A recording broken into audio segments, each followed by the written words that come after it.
हमने पढ़ी थी लेविस-कोसेल कंसेप्ट। लेविस-कोसेल कंसेप्ट जो है उसको हम बोलते हैं electronic concept of chemical bonding. अब देखो, लेविस कंसेप्ट के बेसिस पर ही हम ऑक्टेट रूल को भी एक्सप्लेन कर सकते हैं। तो हम बात करते हैं ऑक्टेट रूल की। ऑक्टेट रूल जो है वो क्या होता है वो देखो। सिंपल सा अपने को एक चीज याद रखनी है कि कोई भी एटम जब कंपाउंड बनाता है तो वो क्या करेगा, या तो इलेक्ट्रॉन की शेयरिंग करेगा या फिर इलेक्ट्रॉन को ट्रांसफर करके अपने आउटरमोस्ट शेल के अंदर 8 इलेक्ट्रॉन्स को कंप्लीट करेगा और स्टेबल हो जाएगा। इसे ही हम क्या बोलते हैं, ऑक्टेट रूल।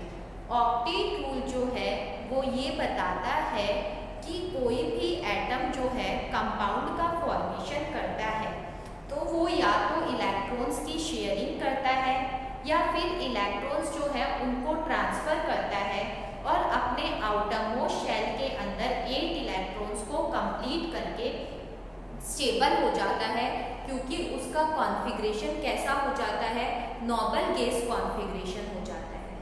क्लियर है? तो इस तरीके से ऑक्टेट रूल का मतलब क्या हुआ कि किसी भी एटम को स्टेबिलिटी गेन करने के लिए अपने आउटरमोस्ट शेल के अंदर 8 इलेक्ट्रॉन्स को कंप्लीट करना है और स्टेबल हो जाना है।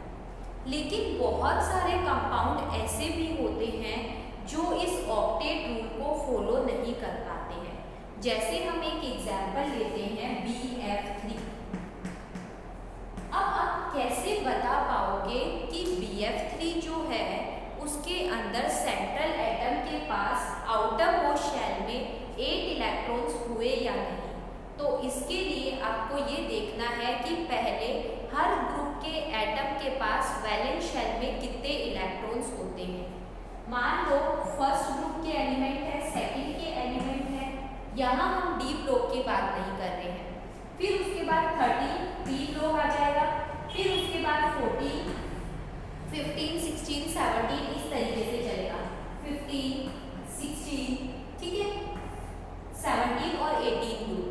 तो फर्स्ट जो ग्रुप होता है उन एलिमेंट्स के पास वैलेंस शेल में 1 इलेक्ट्रॉन, यहाँ 2 इलेक्ट्रॉन, यहाँ 3 इलेक्ट्रॉन, यहाँ 4, यहाँ 5, यहाँ 6 और अगर 17 है तो 7 और 18 है तो 8। ठीक है, इस तरीके से वैलेंस शेल में इलेक्ट्रॉन्स प्रेजेंट होते हैं। अब हम बात करें बोरोन, ये सेंट्रल एटम है। यूजुअली एक जो एटम होता है ना वो सेंट्रल एटम होता है। तो यहाँ देखो जो 13 ग्रुप का एलिमेंट है बोरोन, ठीक है, पी ब्लॉक के 13 ग्रुप का एलिमेंट है ना बोरोन। तो बोरोन के पास कितने इलेक्ट्रॉन्स होंगे आउटर मोस्ट शेल में? 3 इलेक्ट्रॉन्स होंगे। और फ्लोरीन के पास कितने इलेक्ट्रॉन है? 7 इलेक्ट्रॉन है। लेकिन वो शेयरिंग कितने की करेगा? 1 की ही शेयरिंग करेगा, क्योंकि उसको सिर्फ 1 इलेक्ट्रॉन ही चाहिए 8 करने के लिए। तो फ्लोरीन तो क्या करेगा, अपने 1 इलेक्ट्रॉन की शेयरिंग कर देगा। तो 3 फ्लोरीन कितने इलेक्ट्रॉन की शेयरिंग कर रहे हैं? 3 इलेक्ट्रॉन की शेयरिंग कर रहे हैं।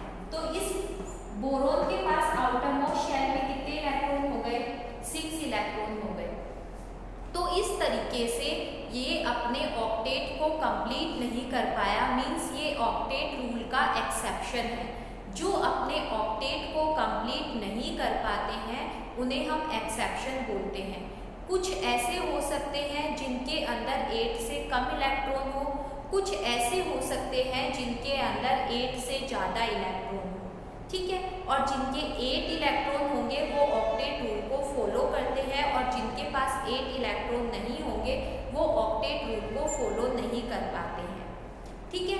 तो हमारे पास है BF3, तो ये एक्सेप्शन हो गया क्योंकि ये अपने ऑक्टेट को फुलफिल नहीं कर पाया। सेंट्रल एटम के पास सिर्फ 6 इलेक्ट्रॉन्स ही रह गए। तो हम कैसे इसकी स्ट्रक्चर बना सकते हैं? हम इस तरीके से इसकी स्ट्रक्चर बना सकते हैं। ये देखो, ये बोरोन था और इसके पास ये 3 फ्लोरीन थे। तो बोरोन के पास कितने इलेक्ट्रॉन्स हैं? आउटर शेल में ये 3 इलेक्ट्रॉन्स हैं, ठीक है। और फ्लोरीन के पास कितने इलेक्ट्रॉन है? 7, 1, 2, 3, 4, 5, मेरा 1 2 3 4 5 6 और ये 7, ये 1 2 3 4 5 6 और ये 7, ठीक है। तो अब यहाँ पे जब इलेक्ट्रॉन्स की शेयरिंग हुई तो इस बोरोन को कितने इलेक्ट्रॉन मिले टोटल 6, ये 6 इलेक्ट्रॉन्स बोरोन को मिल गए। और फ्लोरीन जो है उसके पास कितने इलेक्ट्रॉन हो गए 8 इलेक्ट्रॉन्स हो गए, क्योंकि 7 तो हर फ्लोरीन के पास था और एक बोरोन से मिल गया 8, लेकिन बोरोन जो है उसके पास कितने इलेक्ट्रॉन है 6 इलेक्ट्रॉन है। तो ऐसे केस के अंदर बोरोन जो है वो क्या है ऑक्टेट रूल का एक्सेप्शन है। इसके बाद दूसरा आप ये देखना, इसके अलावा हमारे पास ये आता है कि हमने लेविस स्ट्रक्चर को स्टडी किया, मीन्स कोसेल लेविस स्ट्रक्चर पढ़ी, ऑक्टेट रूल भी हमने समझ लिया।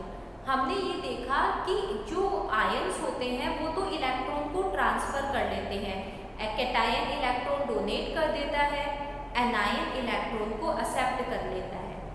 लेकिन हम बात करें कोवेलेंट बॉन्ड की, कोवेलेंट मॉलिक्यूल्स होते हैं या कोवेलेंट बॉन्ड बनाने वाले हमारे पास एटम्स हैं, उनके अंदर किस तरीके से हम उनकी ज्योमेट्री या शेप को एक्सप्लेन करते हैं।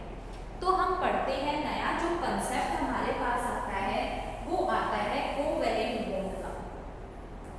अब देखो कोवेलेंट बॉन्ड जो है वो किस तरीके से बनते हैं। तो कोवेलेंट बॉन्ड का फॉर्मेशन होता है इलेक्ट्रॉन की शेयरिंग से। सबसे पहले जो लेविस ने थ्योरी दी थी क्यूब वाली, उसको लैंगम्यूर ने जो है वो डिस्कार्ड कर दिया, उसको एक्सेप्ट नहीं किया। और लैंगम्यूर जो है उसने ये बोला कि जो बॉन्ड बन रहा है, केमिकल बॉन्डिंग हो रही है, वो इलेक्ट्रॉन की शेयरिंग से भी हो सकती है। तो एक नया कंसेप्ट आया लैंगम्यूर लेविस कंसेप्ट, और वो बेस्ड था इलेक्ट्रॉन की शेयरिंग के ऊपर। और इलेक्ट्रॉन जब शेयर करते हैं तब बॉन्ड जो बनता है वो कौन सा होता है कोवेलेंट बॉन्ड होता है। और लैंगम्यूर लेविस कंसेप्ट को हम एक्सप्लेन कर सकते हैं कोई कोवेलेंट मॉलिक्यूल के बेसिस पर, जैसे हम Cl2 का एग्जाम्पल लेते हैं और उसके बेसिस पर इसको एक्सप्लेन करते हैं। लेकिन उससे पहले कुछ चीज़ों को सुनना। सबसे पहली बात कि कोवेलेंट बॉन्ड का फॉर्मेशन होता है जब इलेक्ट्रॉन्स की शेयरिंग होती है। तो इलेक्ट्रॉन की शेयरिंग से जो बॉन्ड बनता है वो होता है कोवेलेंट बॉन्ड। दूसरी चीज़, जब इलेक्ट्रॉन की शेयरिंग होगी कोवेलेंट बॉन्ड बनेगा, तो उस इलेक्ट्रॉन की शेयरिंग जो है करेंगे वो एटम्स करेंगे जिनके बीच में बॉन्डिंग हो रही है। मतलब जो एटम्स कोवेलेंट बॉन्ड बना रहे हैं वो ही क्या करेंगे इलेक्ट्रॉन्स की शेयरिंग करेंगे, और इलेक्ट्रॉन की शेयरिंग जब होगी तभी क्या बनेगा कोवेलेंट बॉन्ड का फॉर्मेशन होगा। अब देखो एग्जाम्पल लेते हैं Cl2। अब ये हमारे पास Cl2 है, इसके अंदर हम एक्सप्लेन करते हैं कोवेलेंट बॉन्डिंग को। जैसे ये क्लोरीन है और ये भी क्लोरीन है। हमें पता है क्लोरीन के आउटर मोस्ट शेल में 7 इलेक्ट्रॉन्स होते हैं। तो ये 1 2 3 4 5 6 और ये 7 इलेक्ट्रॉन। ऐसे ही इस क्लोरीन के पास भी आउटर मोस्ट शेल में कितने इलेक्ट्रॉन हैं 7 इलेक्ट्रॉन्स हैं। तो ये क्या करेंगे अपने एक एक इलेक्ट्रॉन्स की शेयरिंग कर लेंगे, और इसके पास भी आउटर मोस्ट शेल में 8 इलेक्ट्रॉन्स हो गए और इसके पास भी आउटर मोस्ट शेल में 8 इलेक्ट्रॉन्स हो गए। मीन्स इनका कॉन्फ़िगरेशन आर्गन जैसा हो गया, इधर इसका भी कॉन्फ़िगरेशन ऑर्गन जैसा हो गया। तो ऐसे केस के अंदर हम क्या बता सकते हैं कि एक एक इलेक्ट्रॉन की शेयरिंग हुई तो कैसा बॉन्ड बन रहा है कोवेलेंट बॉन्ड बन रहा है। तो सबसे फर्स्ट थिंग इलेक्ट्रॉन की शेयरिंग होगी। इलेक्ट्रॉन की शेयरिंग उन एटम्स के बीच में होगी जो कोवेलेंट बॉन्ड बना रहे हैं। अगर एक इलेक्ट्रॉन पेयर शेयर होता है तो हमारे पास सिंगल बॉन्ड का फॉर्मेशन होता है। एक इलेक्ट्रॉन पेयर की शेयरिंग हो रही है तो सिंगल बॉन्ड बनेगा, 2 इलेक्ट्रॉन्स पेयर की शेयरिंग होगी तो डबल बॉन्ड बनेगा, और 3 इलेक्ट्रॉन पेयर की शेयरिंग होगी तो ट्रिपल बॉन्ड बनेगा। अब कुछ एग्जाम्पल्स देखते हैं। जैसे हमारे पास एग्जाम्पल है Cl2, वो सिंगल इलेक्ट्रॉन की शेयरिंग का था। सेकेंड एग्जाम्पल आता है O2। O2 जो है इसमें ऑक्सीजन के जो एटम्स हैं उनके पास आउटर मोस्ट शेल में 6 इलेक्ट्रॉन्स प्रेजेंट है, 1 2 3 4 5 6। सेम इस ऑक्सीजन के पास भी 6 इलेक्ट्रॉन्स प्रेजेंट है, तो इनको अपने आउटर मोस्ट शेल में 8 इलेक्ट्रॉन्स कंप्लीट करने के लिए 2 इलेक्ट्रॉन्स की शेयरिंग करनी पड़ेगी। तो ये 2 इलेक्ट्रॉन्स और ये 2 इलेक्ट्रॉन्स, और कितने हो जाएंगे, ये एक इस इलेक्ट्रॉन के साथ शेयर करेगा यहाँ, और एक इस इलेक्ट्रॉन के साथ शेयर करेगा, तो यहाँ पे कितने इलेक्ट्रॉन्स हो गए, 8। और सेम इसी तरीके से इस ऑक्सीजन के पास भी कितने इलेक्ट्रॉन्स हो गए, 8। बट हमने ये देखा कि यहाँ पे 2 इलेक्ट्रॉन पेयर्स जो है वो शेयर हो रहे हैं, तो जो बॉन्ड बनेगा वो कैसा बनेगा, मल्टीपल बॉन्ड बनेगा, डबल बॉन्ड बनेगा। ठीक है, इसी तरीके से हम एल्कीन्स में भी देख सकते हैं। एल्कीन्स, ईन्स जहाँ पे आता है वहाँ पे क्या बनता है, डबल बॉन्ड बनता है, मीन्स 2 इलेक्ट्रॉन पेयर्स की शेयरिंग होगी। फिर हम ट्रिपल बॉन्ड का भी एग्जाम्पल ले सकते हैं, जैसे नाइट्रोजन N2, और ऐसे ही सेम हम एल्कीन्स, जैसे एल्कीन्स पढ़े थे वैसे ही एल्काइंस हो जाएंगे। एल्काइंस में भी क्या बनेगा, ट्रिपल बॉन्ड बनेगा। तो नाइट्रोजन जो है उनके पास आउटर मोस्ट शेल में 5 इलेक्ट्रॉन्स होते हैं। इनको कितने इलेक्ट्रॉन्स चाहिए, 8 इलेक्ट्रॉन्स चाहिए, तो ये 3 इलेक्ट्रॉन पेयर की शेयरिंग करेंगे, जस्ट लाइक 1 2 3 और 4 5। सेम 1 2 3 4 5, तो ये 3 इलेक्ट्रॉन पेयर की शेयरिंग करेंगे, ये ऐसे ही 3 इलेक्ट्रॉन पेयर की शेयरिंग करेंगे। तो नाइट्रोजन और ये नाइट्रोजन ये क्या बना लेंगे, ट्रिपल बॉन्ड बना लेंगे।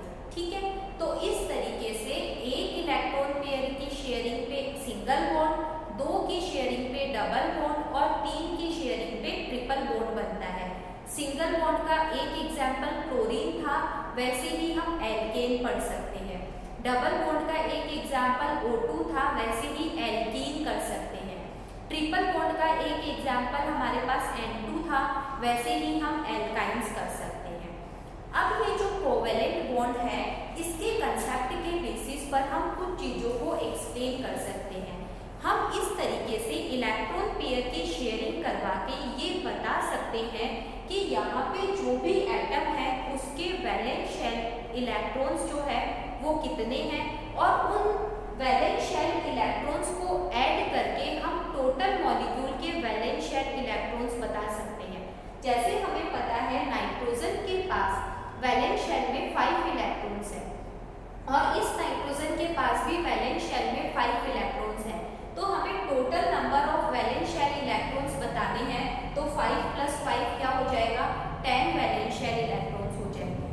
दूसरा, हम यहाँ पर ये बता सकते हैं कि कोई भी एटम जो है उसकी स्केलेटल स्ट्रक्चर कैसी होगी, मतलब उसके अंदर जो सेंट्रल एटम है वो कौन होगा, और उसके सराउंडिंग के एटम्स किस तरीके से अरेंज है, सराउंडिंग के एटम्स जो है वो कौन कौन से हैं, स्केलेटल स्ट्रक्चर को बता सकते हैं।